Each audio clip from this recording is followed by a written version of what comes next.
ETV के खास मुलाकात कार्यक्रम में आपका हार्दिक स्वागत।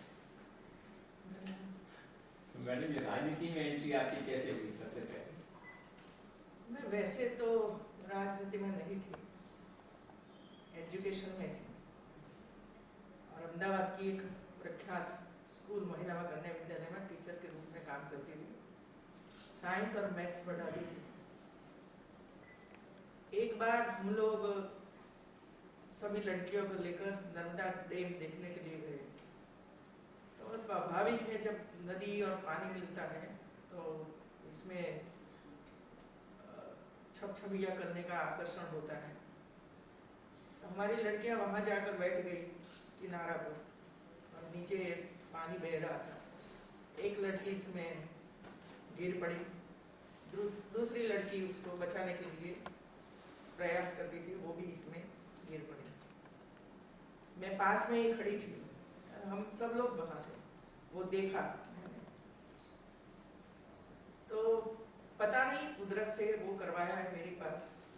तो मैंने मेरी साड़ी का छेड़ा जो है पल्लू वो वैसे रख दिया और ऐसे जैसे जिस तरह मैं कुर्सी में बैठी हूँ इसी तरह मैं खड़क पर बैठी और मेरा पूरा शरीर अंदर नीचे किया।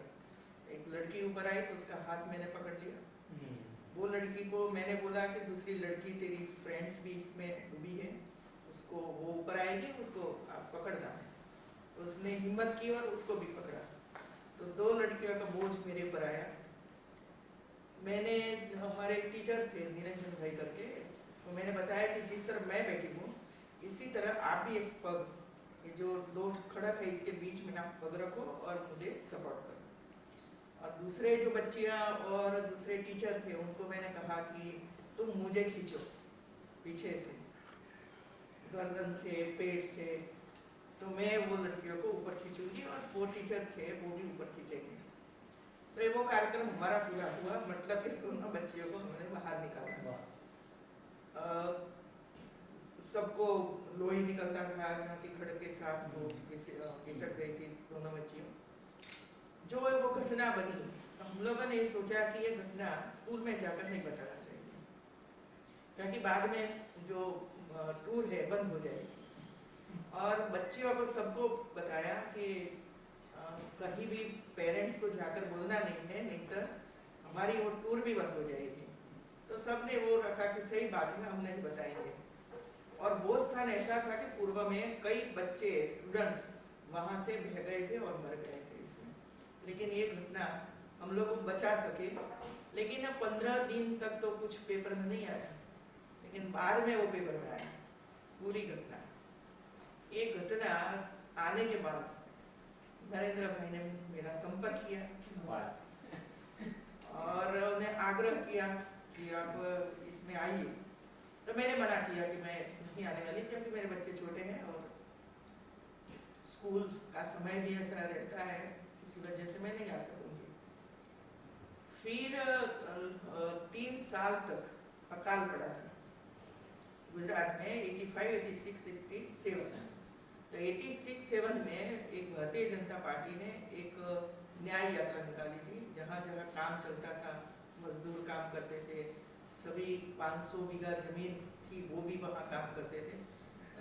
ऐसी परेशानी थी और हम लोग पेपर में भी देखते थे कि कोई पशु मरा हुआ है, इस पर कौवा उसको खाता है। ऐसा कई स्थान और कई घटनाएं मैं पेपर में पढ़ती थी। मेरे स्कूल में 3-4 दिन की रजा थी, तो मैंने सोचा कि कैसी स्थिति है। हम तो अहमदाबाद में रहते हैं तो कभी ऐसा नहीं देखा है। मेरे वतन में जहाँ मैं पढ़ी, मैं जन्मी, वहाँ भी ऐसी स्थिति नहीं थी, लेकिन अहमदाबाद के इर्द गिर्द क्या ऐसी स्थिति है उसका कारण जानना चाहिए। इसलिए मैं 3-4 दिन ये न्याय यात्रा के साथ चली थी। मेरी बेटी भी मेरे साथ थी। तो 4 दिन तो हम लोगों ने देखा। फिर मैंने सोचा कि नहीं, अभी ज़्यादा आना चाहिए, तो स्कूल में रजा ली 4 दिन की। और तो 1 वीक पूरा वो साथ में नरेंद्र भाई भी थे। मैंने तो पहली बार नरेंद्र भाई को उसी समय देखा। केशु भाई पटेल भी साथ में थे और रात को भाषण वगैरह होता था तो मेरे पास भी भाषण करवाते थे। बाद में काफ़ी मेरे पर प्रेशर हुआ कि आप आइए। मैंने कहा कि मैं ज़्यादा तो काम नहीं कर सकूँगी, लेकिन एक डिस्ट्रिक्ट जो मुझे दे दो तो मैं एक डिस्ट्रिक्ट का काम करूँगी, लेकिन ये माने नहीं। और मैं जितना ही प्रश्न खड़ा करती थी उतना ही वो जवाब मुझे दे देते थे। कहीं जाना नहीं है, कहीं प्रवास नहीं करना है, वो नहीं करना है, वो नहीं करना है, सिर्फ देखना है, सिर्फ हमारे एक महिला का नाम चाहिए। तो मैंने हाँ बोला तो तुरंत उन्होंने स्टेट प्रेसिडेंट महिला मोर्चा की मुझे बना दी सीधा। और तब से लेकर आज तक इसमें जुड़ी हूँ। तो पहला चुनाव कहाँ से लड़ा फिर? मैंने अहमदाबाद डिस्ट्रिक्ट का मांडल विधानसभा से चुनाव लड़ा। वहाँ पूरी सीट ओबीसी की थी। उसी समय में राज्यसभा की सदस्य थी 94 से 98 में चुनाव आया। तो मुझे कहा गया कि आप चुनाव लड़ो। तो मैंने सोचा कि यदि हार जाएंगे तो राज्यसभा तो है और जीत जाएंगे तो मंत्रिमंडल में जाएंगे। ये सब लोग मुझे समझाते रहते थे। उसी समय भी मैंने ना बोला था कि मत रखो मुझे, बच्चे अभी भी छोटे हैं। तो कहा कि नहीं, दोनों साइड आपको फायदा ही है, आप आइए चुनाव लड़िए। तो मैं चुनाव लड़ी और वहाँ जीत भी हुई, क्योंकि मैं संगठन से जुड़ी हुई, इसीलिए वहाँ संगठन खड़ा किया। और कैसे मतदान करवाना है, कैसे गाँव में जाकर काम करना है, वह सब मैं जानती थी। इसीलिए एक अच्छा परफॉर्मेंस होने की वजह से ये काम हुआ। दूसरा साल मुझे याद नहीं है, लेकिन वो जो विस्तार था मांडल विस्तार, इसमें ब्रेन का फीवर का एक बड़ा प्रॉब्लम हुआ था। उसी समय जब मैं पहली बार बीजेपी में आई, उस साल में वो हुआ था। तो मुझे भेजा गया था वहाँ देखने के लिए। तो वहाँ जब मैं गई तो 80 बच्चों का जो बरी किया हुआ था, जमीन में डाटा हुआ था, 80 बच्चे। और जो PSC CSC सेंटर था उसमें कुछ दवाइयाँ वगैरह कुछ नहीं था, और कई महिलाएं भी मर गई थी इसमें। तो मुझे कहा गया कि हमारे यहाँ HL पटेल थे, एक बड़े एडवोकेट थे, बीजेपी के थे। उन्होंने कहा कि आनंदीबेन, मैं PIL आपके नाम से करता हूँ और हाई कोर्ट में हम PIL करें। तो PIL हुई वहाँ हाई कोर्ट में, मेरे नाम से की। मैं हाई कोर्ट में गई और जजमेंट आया कि तात्कालिक वहाँ पूरी सुविधा उपलब्ध कराई जाए। तो ये सब पेपर में आया, ये सब पेपर में आया। बाद में वहाँ PSC सेंटर शुरू हुआ, इसमें ब्लड टेस्ट, यूरिन टेस्ट करने के लिए सभी सुविधाएं वहाँ उपलब्ध हो गई। और एक सब पेपर में आया कि ये आनंदीबेन महिला मोर्चा की अध्यक्षा ने वो किया, PIL किया। और जब बाद में 3-4 साल के बाद जब मैं वहाँ चुनाव लड़ने गई, तो वहाँ के लोगों ने ये पूरा कटिंग मेरे सामने रखा। तो वो भी एक बना हुआ था कि जो आनंदीबेन आएगी तो हमारा विकास होगा। दूसरा वहाँ पटेल समाज था। तो पटेल समाज भी एजुकेशन में काफ़ी अच्छा काम कर रहे थे। वे लोग कांग्रेस में थे और कांग्रेस के वो MLA चुनकर आता था, लेकिन काम कुछ नहीं होता था। तो वे लोग मेरे घर पर आए और कहा कि हम आपके साथ जुड़ेंगे और आपको जिताएंगे, लेकिन आपको विकास का काम करना है। तो मैं लगातार 5 साल रही और एक पूरा मांडल विधानसभा का डेवलपमेंट किया। तो मंत्री कितने साल पहली बार मंत्री कब बने? वो 98 में 98 में बन गए थे। तो आपने इतने मंत्रालय संभाले CM बनने से पहले, सबसे अच्छा आपको सेटिस्फेक्शन कहाँ लगा? 2 बातों में हुआ। एक एजुकेशन में मुझे हुआ, क्योंकि हमारी लड़कियां पढ़ती नहीं थी। तो हम लोगों ने प्रवेश उत्सव का कार्यक्रम शुरू किया 2001 में, और 35% वुमेन लिटरेसी है जो गांव में, इससे कम है, वो गांव में सबको जाना है। मंत्री भी जाएंगे, CM भी जाएंगे, और हमारे जो जितने क्लास 1 ऑफिसर्स हैं सब लोग जाएंगे। और आगे से उसका एक सर्वे होगा, कितने बच्चे 5 साल की उम्र पूरी की है, कितनी बच्चियां हैं, ये सब का एक सर्वे होता था। और हम गांव में जाते थे 13, 14, 15 जून में, और वहाँ जितनी लड़कियां लड़के हो वो सबको एक जगह इकट्ठा करना, पूरा गांव इसमें जुड़ना, और एक जुलूस निकालते थे। और गांव में स्कूल में जाते थे, कार्यक्रम होता था, और बच्चियों को एडमिट कर देते थे, उसको 1000 रुपये का बॉन्ड देते थे। वो जो 7 स्टैंडर्ड पास कर दे तो उसको इसमें से उसका इंटरेस्ट वगैरह उसको मिले, ऐसे करके योजनाएं हम लोगों ने बनाई। साथ में क्लासरूम की कमी थी, वहाँ टीचर्स की कमी थी और टीचर्स की भर्ती में इतने पैसे लिए जाते थे, भ्रष्टाचार इतना था कि जो 80% मार्क्स वाला को नौकरी नहीं मिलती थी, 35-40% मार्क्स वाला को नौकरी मिलती थी। तो मैंने एक पारदर्शिकता में इसमें लाई कि मेरिट के आधार पर आपको नौकरी मिलेगी। तो ये बहुत ही कठिन था, मेरे सामने भी कठिन था, क्योंकि पार्टी के लोग भी चाहते थे कि भाई 1 लाख रुपया दे दे तो हमारे बच्चों को नौकरी मिल जाएगी, लेकिन आपने तो ये बंद करवा दिया। तो वो भी समस्या थी मेरे सामने। लेकिन मैंने कहा कि भाई एक शुरू से ही एक जो हम ये काम नहीं करेंगे तो बाद में नहीं कर सकेंगे।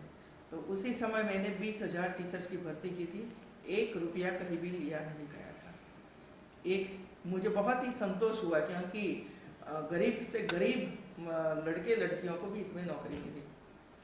दूसरा, जो ट्रांसफ़र होती थी टीचर्स की प्राइमरी स्कूल में, तो इसमें भी बड़ी कटकी होती थी, भ्रष्टाचार होता था। तो मैंने सभी डिस्ट्रिक्ट में उसका जो सीनियरिटी लिस्ट बनवाया, सभी डिस्ट्रिक्ट में सीनियरिटी लिस्ट बनवाया, और कहाँ टीचर्स की कमी है स्कूल में, तालुका में, जिले में, वो भी तैयार करवाया।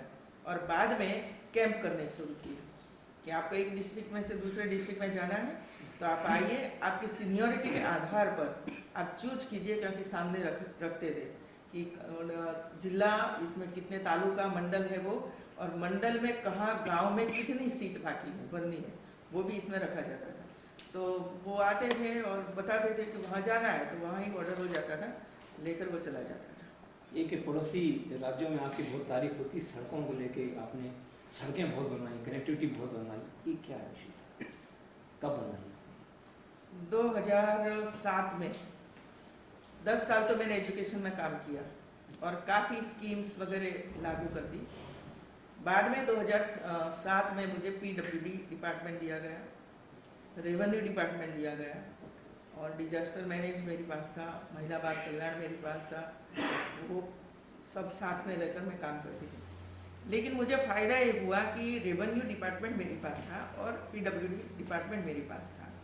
तो जहाँ ज़मीन एक्विजिशन करने की आवश्यकता थी, तो वहाँ रेवेन्यू मिनिस्टर की वजह से मैं ही फाइल क्लियर करती थी, वो भी दरखास्त मेरे पास आती थी, तो वो काम बहुत ही आसान हो गई।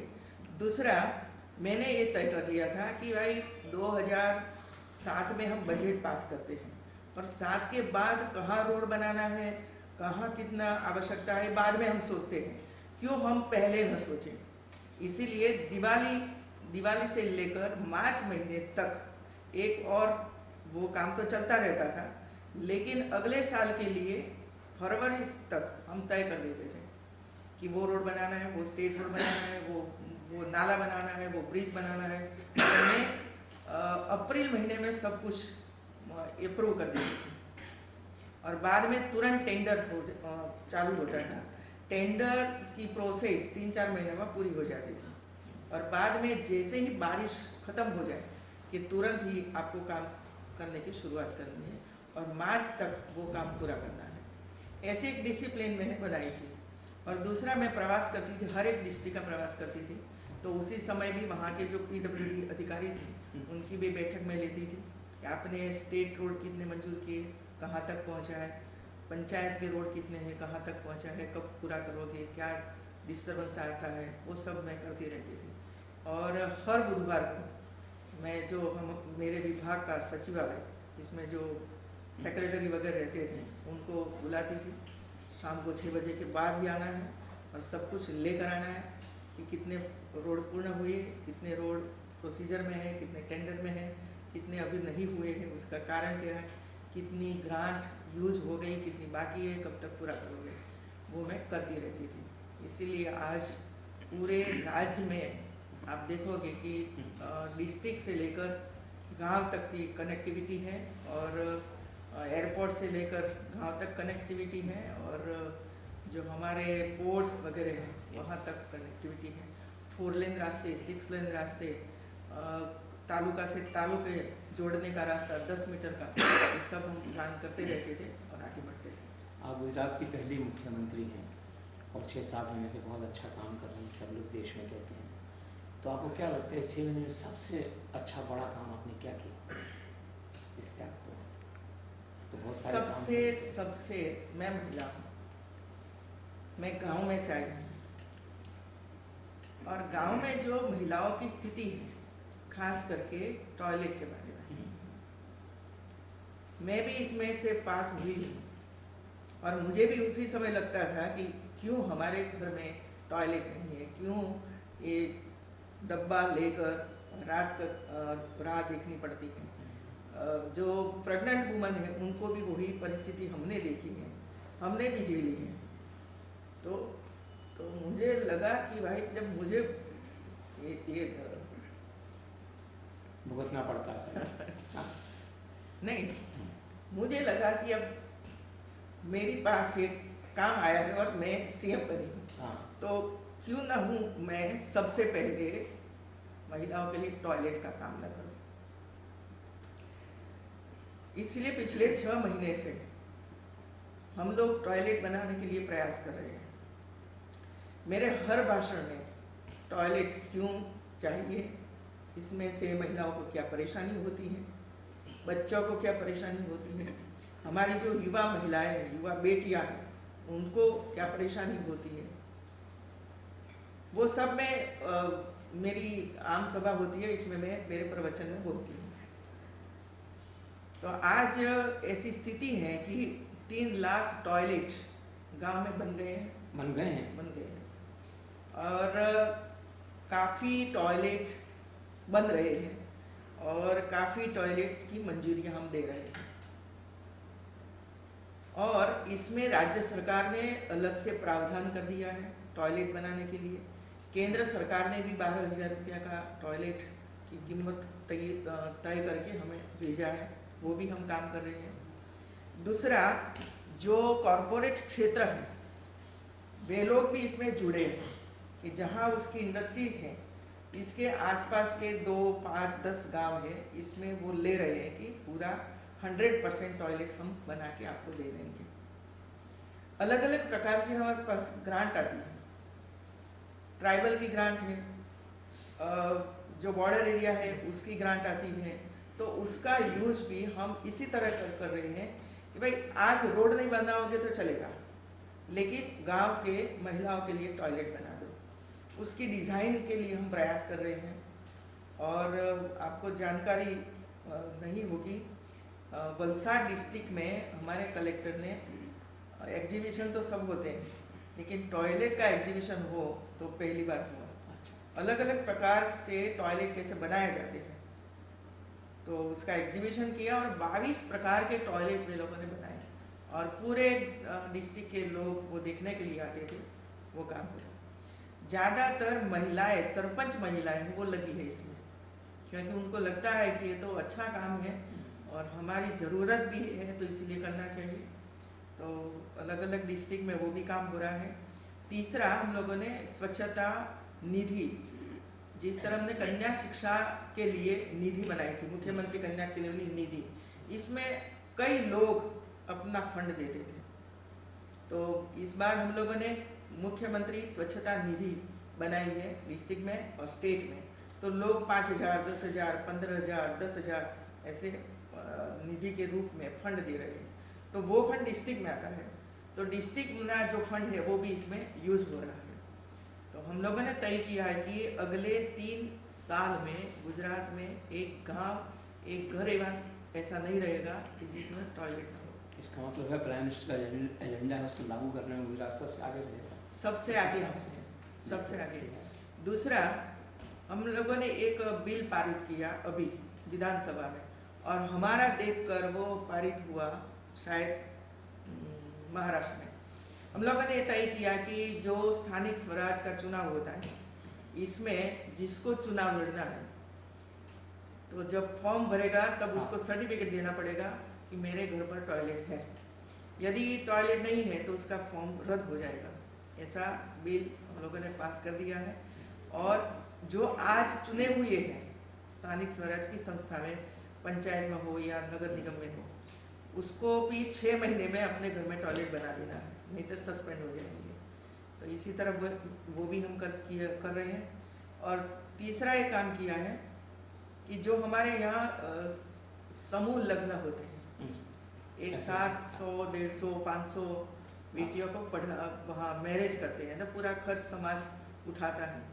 तो मैंने वे लोगों को भी कहा है कि आप बहुत अच्छा काम कर रहे हो, आपको भोजन का दाता मिल जाता है, मंडप का दाता मिल जाता है, ऑर्नामेंट्स का दाता मिल जाता है, तो आपको टॉयलेट का दाता नहीं मिलता है। तो आप जहाँ वो लड़की ब्याह करके जाने वाली है उसके घर में टॉयलेट है कि नहीं ये ढूंढो, और टॉयलेट नहीं है तो आप दाता और आप सबको इकट्ठा होकर वो उसको टॉयलेट देना पड़ेगा। तो वो भी वो काम कर रहे हैं, कई लोग कर रहे हैं कि नहीं नहीं हम कर देंगे करके। तो वुमेन एम्पावरमेंट का नया तरीका है जो आप कर रहे हैं। राजस्थान में भी ये मॉडल शायद वसुंधरा राजे लागू कर रही है, जो आपने कहा कि पंचायतों के चुनाव सरपंच वो के करना चुनाव लड़ने चाहिए, के सबको लिए लगना चाहिए कि नहीं ये जरूरी है। हमारे यहाँ डेयरी है, दूध सागर डेयरी है, साबर डेयरी है, कई डेयरियाँ हैं हमारे यहाँ, 20 डिस्ट्रिक्ट में डेयरी है। तो डेयरी के लोगों ने भी 2000 रुपया वो टॉयलेट बनाने के लिए सहाय कर रहे हैं। और मैंने डेयरी के मालिकों को कहा है कि आपके यहाँ जितने सदस्य हैं, ये सदस्यों के घर पर टॉयलेट है कि नहीं, ये पूरा रिव्यू करके मुझे भेजो, और आपकी जिम्मेवारी रहेगी कि उसको टॉयलेट बनाना है। तो वो भी वो काम कर रहे हैं। और ये कल आपने 1100 करोड़ रुपए का एक पैकेज दे दिया, ये कपास और उसकी कीमतों। हाँ, इतना बड़ा फैसला, नहीं इतना बड़ा फैसला करना चाहिए, क्योंकि कपास कॉटन जो पिछले 2, 3, 5 साल से वो चाइना वगैरह खरीद रहा था, और इधर से काफ़ी उसको पैदाइश का भाव पोषण क्षम मिलता था। लेकिन इस साल चाइना ने कपास खरीदना बंद कर दिया, तो स्टॉक हो गया। और जो वहाँ से जो टेका का भाव जो बोलते हैं उसको वो कम लगा कि पिछले साल 10,000 रुपया था, तो इसी साल 850 रुपया हुआ। तो हमें बहुत ही कमी महसूस कर रहे थे कि हम इतना खर्च करते हैं लेकिन भाव जब मिलता है तो कम मिलता है, तो परेशानी उनको थी। लेकिन हम सोच रहे थे कि अभी क्या हुआ कि 20%, 30% कॉटन तो बेच गया, तो हम देंगे, यदि ज़्यादा 50 रुपया ज़्यादा देते हैं तो जिसने बेच दिया उसको तो कोई फ़ायदा नहीं होने वाला। तो किसान संघ बड़ा प्रभावी है गुजरात में, तो किसान संघ से साथ 2, 3, 4 बार बैठना हुआ, हमारी मंत्रियों की टीम बनी, और उसके साथ चर्चा के अंत में वही लोगों ने एक पैकेज मांगा कि जब, क्योंकि अभी गेहूं की बारी आएगी, मूंगफली की बारी आएगी, तो इसमें क्या करेंगे। और उसको देना भी हमारे लिए बहुत ही परेशानी थी, किसने कितना किया है, कितना कॉटन था, वो भी हमारे लिए परेशानी थी। तो एक अच्छा पैकेज चर्चा के अंत में आया कि जो राष्ट्रीयकृत बैंक और कोऑपरेटिव बैंक में से जिन खेडूतों ने जितना धिराण लिया है, इसमें हम 50% ब्याज की सहाय देंगे, और ज़्यादातर वे लोग लेते हैं, इसमें बैंक में से लोन के रूप में लेते हैं। और जो बिजली का बिल है, जो 1 साल का जो बिजली का बिल है, वो इसमें भी 50% हम आपको देंगे, तो सबको उसका लाभ मिलेगा। तो 600 रुपया ब्याज सहाय और 600 करोड़ रुपया की ब्याज सहाय और 500 करोड़ की बिजली की सहाय, ऐसे करके 1100 करोड़ रुपया उसको दिया गया है।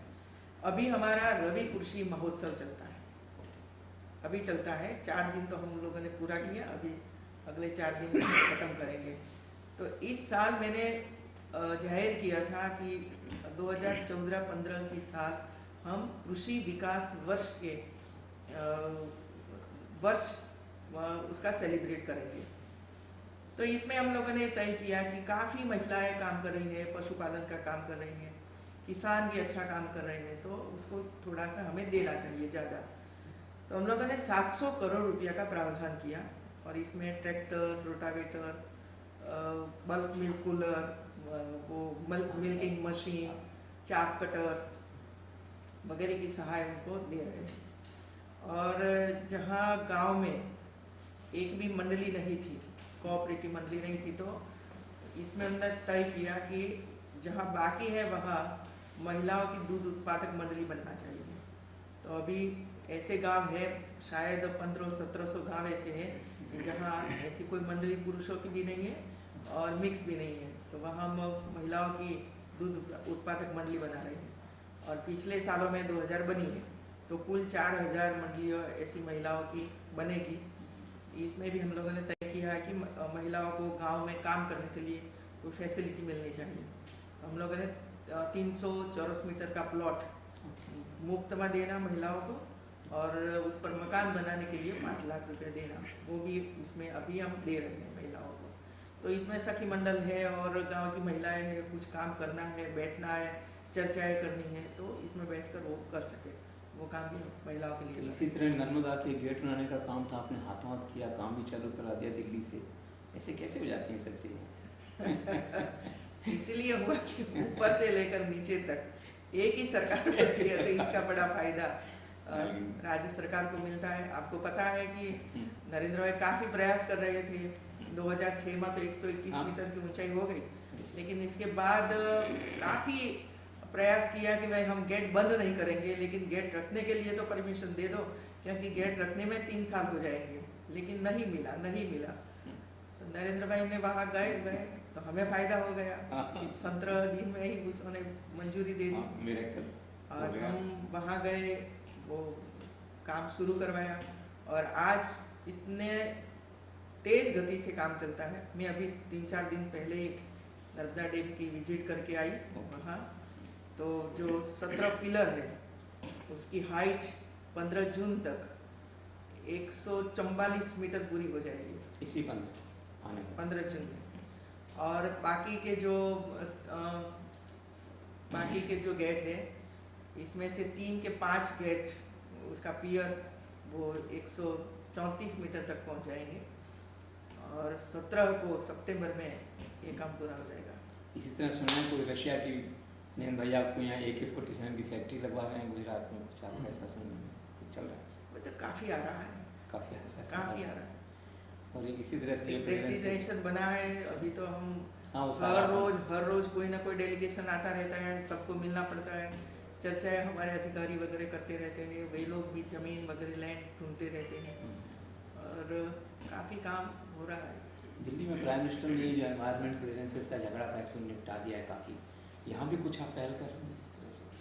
नहीं, इधर तो क्या है कि वो हमारे एरिया को निकाल रहे हैं, कुछ क्या रेस्ट्रिक्टेड एरिया जो प्रतिबंधित क्षेत्र है उसको कोई कम कर रहे हैं या कुछ? नहीं, वो जो हमारे मानो कि फॉरेस्ट एरिया है, हाँ, तो 10 किलोमीटर तक रखा गया है। हाँ, तो 10 किलोमीटर का कोई आवश्यकता ही नहीं तब तो हमारा जो डेवलपमेंट है वो ही बंद हो जाएगा। हाँ, बंद हो जाएगा। तो हम लोगों ने कहीं 3 किलोमीटर, कहीं 2 किलोमीटर, जहाँ हमारे बर्ड्स वगैरह होते हैं तो इसमें थोड़ा ज़्यादा है, क्योंकि उसको उड़ने के लिए उसको एक लेंथ मिलनी चाहिए। तो ऐसे करके हम लोगों ने भेजा है और हमें मंजूरियाँ भी मिल रही है। एक जो राज्य प्रशासनिक सेवा है, कह रहे हैं 7 साल से बंद था, आपने चालू किया नौकरियों में भर्ती करना, तो 7 साल से क्यों बंद था? हमारे समय में नहीं थी, 86 से बंद हो गया। अच्छा, 86 से बंद हो गया था। और 2001 में जब 1998 में हमारी पहली सरकार बनी, जहाँ केशुभाई पटेल थे, उसी समय जो मैंने बताया कि टीचर्स की भर्ती हम लोगों ने शुरू की, उसी समय 98 में तो 20,000 टीचर की हर साल हम भर्ती करते रहते थे। और अभी एक नरेंद्र भाई के समय में भी काफ़ी भर्ती हुई, क्योंकि रिटायर्ड होते हैं तो उसके सामने आना चाहिए, लेकिन इतनी जगह खाली थी कि हम सब लोगों को यदि भर्ती कर दे तो हमारा पूरा बजट इसमें ही चला जाएगा, ऐसी स्थिति बनी हुई थी। इसीलिए हर साल लोगों की भर्ती होती रहती थी, लेकिन नरेंद्र भाई ने एक अच्छा करके गए, पूरा टाइम टेबल अगले 10 साल का बनाया है, अगले 10 साल का, और इसमें सब लोगों के बता दिया है कि टीचर्स की भर्ती आप कितने करेंगे, रेवेन्यू में कितनी भर्ती होगी, IPS ऑफिसर है या कितनी ज़रूरत आपको दिल्ली से होगी, ऐसे करके हम लोग क्लार्क की कितनी ज़रूरत पड़ेगी, ऐसा करके पूरा 10 साल का एक बनाया है, टाइम टेबल बनाया है। तो ये वो 2014-15 से शुरू हुआ, तो इस साल की भर्ती हम लोगों ने शुरू की है, कई लोगों ने पूरा भी कर दिया है, कई पाइपलाइन में है। इसमें मैंने ये तय किया कि भाई महिलाएं भी क्यों पुलिस में नहीं आती हैं, महिलाओं को भी इसमें रिजर्वेशन देना चाहिए। तो मैंने ये जाहिरात की थी कि 33% महिलाओं को आरक्षित किया जाए, कांस्टेबल, PI, PSI सब में। तो इसमें अभी 8000 कांस्टेबल की भर्ती हम कर रहे हैं। इसमें 1 लाख महिलाओं की एप्लीकेशन आई है। इसमें 2680 महिलाओं की भर्ती करना है और 1 लाख अर्जी है। पहले कोई नहीं कर रहे थे, लेकिन हम लोगों ने इतना प्रचार प्रसार किया और हर एक डिस्ट्रिक्ट में महिलाओं की ट्रेनिंग हो रही है। उसकी दौड़ की ट्रेनिंग हो रही है, हाई जंप, लॉन्ग जंप वगैरह ट्रेनिंग दे रही है। तो वो भर्ती में आएगी तो एक अच्छा करेगी, महिलाएं मिलेगी और राष्ट्र की सेवा करेगी, गुजरात की सेवा करेगी। जो पुलिस की बात आप कह रहे थे, तो क्या लगता है लॉ एंड ऑर्डर का फ्रंट कंट्रोल में टोटल आपकी कोई प्रॉब्लम अभी तक तो नहीं हुआ है। और सालों से गुजरात में जो पहले कांग्रेस के समय पे जो वो लॉ एंड ऑर्डर हर वीक में कहीं न कहीं कर्फ्यू लग ही जाता था, लेकिन पिछले 10-15 साल से तो ऐसी कोई स्थिति गुजरात में नहीं। पार्टी में कोई फाइटिंग कोई यहाँ से कोई नहीं, एक डिसिप्लिन पूरा मेंटेन संगठन ने किया है। नरेंद्र भाई की भी एक संगठन में रहे थे, तो सरकार और संगठन दोनों साथ में मिलकर बैठते हैं, कोई ना कोई प्रश्न आते हैं तो सॉल्यूशन भी लाते हैं। और परिवार के जितने हमारी संगठन के साथ जुड़े हुए जितने भी परिवार क्षेत्र हैं उनके साथ भी तालमेल रहता है, तो कोई परेशानी नहीं होती। ये वाइब्रेंट गुजरात आप करने जा रहे हैं, इसको लेकर काफ़ी उत्साहित होंगे आप। तो कितने लोग आ रहे हैं भाग लेने, कितने देश आ रहे हैं? इसमें 3 पहलू जुड़े हुए हैं। एक 7, 8, 9 जनवरी में प्रवासी भारतीय दिन मना रहे हैं, वो भी मना रहे हैं। तो इसमें 7 तारीख को शाम को एग्जीबिशन का उद्घाटन वगैरह होगा। इसमें सुषमा जी आने वाली है। 8 तारीख को सुबह में 11 बजे पीएम साहब आने वाले हैं और वो भी उद्घाटन करेंगे उसका। और बाद में जो शाम को भोजन के बाद जितने स्टेट हैं हमारे देश के, वो स्टेट का एक कॉन्फ्रेंस वगैरह रहेगी और जो आएंगे वो हर स्टेट में जहाँ इंटरेस्ट होगा वहाँ बैठेंगे, सुनेंगे, कुछ करना है तो करेंगे। और 9 तारीख को सुबह में राष्ट्रपति जी आने वाले हैं और समापन के लिए आ रहे हैं। और इधर जो दांडी यात्रा हुई थी, गांधी जी ने जो दांडी में जाकर जो नमक उठाया था और पूरा देश भर में एक माहौल बना था, उसका एक सॉल्ट माउंट बना रहे हैं। और इसमें आप आए हैं तो देखेंगे तो आपको लगेगा कि गुजरात सरकार क्या कर रही है। तो इसमें पूरा आज़ादी का आंदोलन में जो मेन घटनाएं हुई है ये सब इसमें आमेज किया हुआ है। तो 12 लाख इलेक्ट्रॉनिक मीडिया भी इसमें, इलेक्ट्रॉनिक भी साधन है और बच्चे भी वो देखे, युवा भी देखे और सब लोग सोचे कि हमें आज़ादी कैसे मिली थी, तो अभी बनाए रखने का काम हमारा है। सुना है कि आप IT पॉलिसी और इलेक्ट्रॉनिक पॉलिसी, ई-गवर्नेंस ये भी सब कर रहे हैं सारा जो है। ये करने की आवश्यकता इसीलिए है कि जो इन्वेस्टर्स आ रहे हैं उनको ये बताना तो चाहिए, दिखाना चाहिए कि हमारे यहाँ वो पॉलिसी है। सही। तो उनको पता चले कि भाई यहाँ इन्वेस्ट करने से फ़ायदा क्या होगा, कितनी हमें भी फ़ायदा ये होगा कि बच्चों को रोज़गार मिलेगा जिसकी आज बहुत ही ज़रूरत है उसको, तो वो भी इसमें से फ़ायदा होने वाला है। और हमारे यहाँ गुजरात में रोड, इलेक्ट्रिक 24 आवर्स और प्रोएक्टिव गवर्नमेंट है। लोग भी इतने अच्छे हैं कि आप देखो कि कोई ऐसी इंडस्ट्री नहीं होगी कि जहाँ कोई वर्कर्स ने हड़ताल किया हो। ये बड़ी बात है। और सब साथ में मिलकर वर्कर्स और मालिक दोनों साथ में मिलकर काम करते हैं, तो वो भी एक बड़ा फ़ायदा है। और गवर्नमेंट किसी को ज़मीन नहीं देती है, जो हमारे किसान हैं वो और जिसको इन्वेस्ट करना है वो साथ में बैठते हैं, तय करते हैं और उसको उसके पैसे दो और ज़मीन ले लो। बाद में जो कुछ करना है, इन्हें करना है, वो करना है, वो तो राज्य सरकार है। हम लोगों ने सिंगल विंडो सिस्टम खड़ा किया है, इसमें वे लोग आते हैं, जल्दी से उसका काम होता है, तो वो भी खुश, हम भी खुश, हमारे गुजरात भी खुश। हाँ सही है। तो सिंगल विंडो को और भी इम्प्रूवमेंट करने जा रहे हैं, करने जा रहे हैं। इसमें भी जो फॉर्म्स है इसमें थोड़ा सा ज़्यादा भरना पड़ता है, इसीलिए मैंने एक कंपनी को बताया है कि सभी फॉर्म्स आप देखो, इसमें क्या सिंप्लीफिकेशन करना है वो कर दो आप। और सिंगल विंडो सिस्टम में भी एक ऐसा माहौल बनना चाहिए कि कोई इधर आता है तो सब काम उसको वहाँ ही पूरा होना चाहिए, कहीं और जाने की आवश्यकता नहीं है। और दूसरा हम लोगों ने टेक्नोलॉजी का काफ़ी उपयोग किया है, खास करके रेवेन्यू डिपार्टमेंट में। इसमें हम लोगों ने क्या किया है कि जितने भी हमारे यहाँ किसान हैं और किसान के पास जितनी लैंड है वो हम लोग कंप्यूटराइज कर रहे हैं। और 50% से ज़्यादा कंप्यूटराइज हो गया है। तो उसका थंब इम्प्रेशन लेते हैं, उसकी फेस का चेहरा इसमें आ जाता है। तो पहले क्या था कि भाई कोई गरीब है तो इसकी ज़मीन में कोई ना कोई गुंडा दाखिल हो जाता था और ज़मीन वो ले लेता था, बाद में वहाँ जाओ कोर्ट में जाओ तो कोर्ट में से ज़्यादा डिसीजन तात्कालिक तो नहीं मिलता है। तो अभी क्या हुआ कि वो किसान की सब इंफॉर्मेशन इसमें आ गई। अभी कोई दूसरा उसका मालिक बनकर जब रजिस्ट्रेशन करवाने के लिए जाएगा तो पहले उसको थंब इम्प्रेशन रखनी पड़ेगी कि वो लैंड मेरी है, लेकिन आगे से इसकी वो मालिक था उसका इम्प्रेशन आ गया है।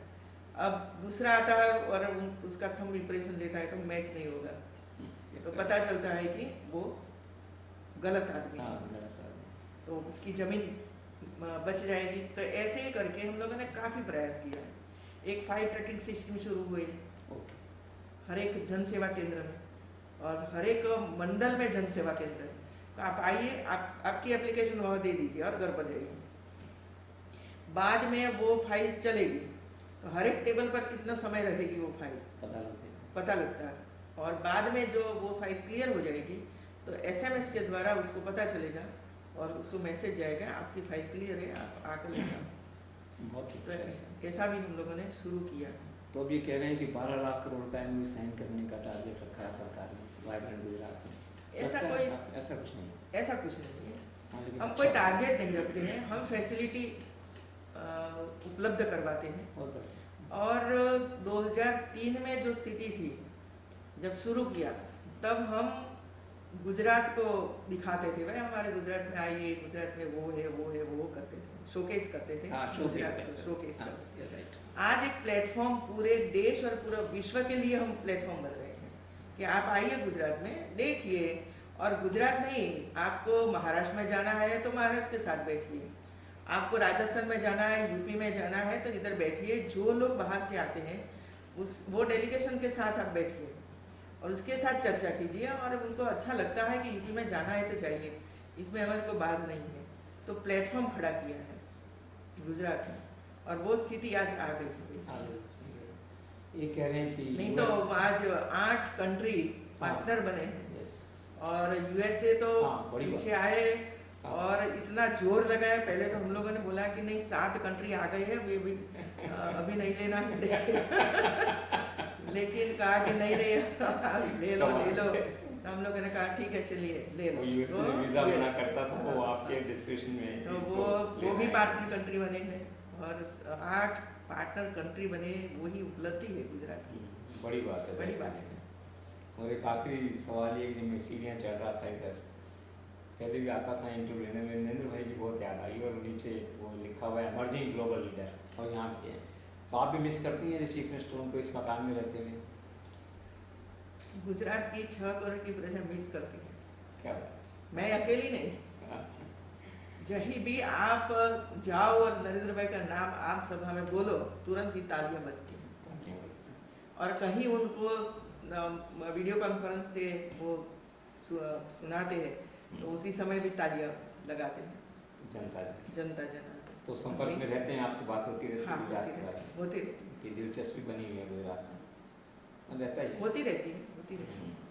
और एज ए प्राइम मिनिस्टर, और एज ए प्राइम मिनिस्टर होने की वजह से गुजरात को काफ़ी फायदा ये हुआ कि हमारी जितनी फाइलें वहाँ पेंडिंग थी, हम लोग बोले नहीं हैं, नरेंद्र भाई ने भी किसी मंत्री को नहीं बनाया है, लेकिन सभी मंत्रियों को तो पता है तो वो तो काम करना ही पड़ेगा। तो बहुत अच्छा काम, बहुत ही अच्छा काम है कि हमारी जो बीच में रेलवे आती थी, दोनों तरफ से पानी की वाटर की पाइपलाइन आई थी लेकिन बीच में से बंद, हम पानी नहीं दे सकते थे, तो वो आज पूरा फाइनल हो गया और इजाजत मिल गई सबको। सभी लोग कहते हैं कि आत्मा आज भी गुजरात में बसती है। अभी 3-4 दिन रुकेंगे शायद इस बार वाइब्रेंट में, ऐसा बड़ा समय नहीं ऐसा अभी तो PM साहब का जो हमारी पास जो इन्फॉर्मेशन हो वो इतनी ही है। 8 तारीख को आएंगे, फिर 11 तारीख को आएंगे, और 11 तारीख को सुबह से लेकर शाम तक जो ग्लोबल सीईओ है वहाँ तक रहेंगे। बाद में उसका क्या कार्यक्रम है हमें पता क्या कोई ध्यान वो तो नहीं अभी बैठ गई। तय होगा। अच्छा, ब्यूरोक्रेसी का पूरा सपोर्ट आपको मिल रहा है? पूरा। नौकरशाही जैसे। पूरा। और बहुत ही अच्छी तरह से काम करते अच्छा। हैं, बहुत अच्छी तरह से। किसी को कुछ कहना नहीं पड़ता है। आज हम बोलते हैं कि वो जरा करना है तो 2 दिन में वो करा के दिखा देते हैं कि हो गया है काम। ऐसा नहीं है कि किसी को बोलना पड़ता है या करना सारा पड़ता है। तो आप भी सब पॉलिटिशियंस की तरह घर में किसी बच्चे को तैयार कर रहे हैं आगे के लिए? नहीं, ऐसा नहीं है कुछ जो है। हमारे यहाँ वारसा ही नहीं है, हाँ, सिस्टम ही नहीं इस तरह का। सिस्टम भी नहीं है। तो आपको बहुत बहुत शुभकामनाएं। हमारे दूसरा का वाइब्रेंट 2015 सक्सेस हो, थैंक यू। गुजरात आगे बढ़े और देश आगे बढ़े। आपसे मिलकर बहुत ही खुशी हुई। Thank you so धन्यवाद। much.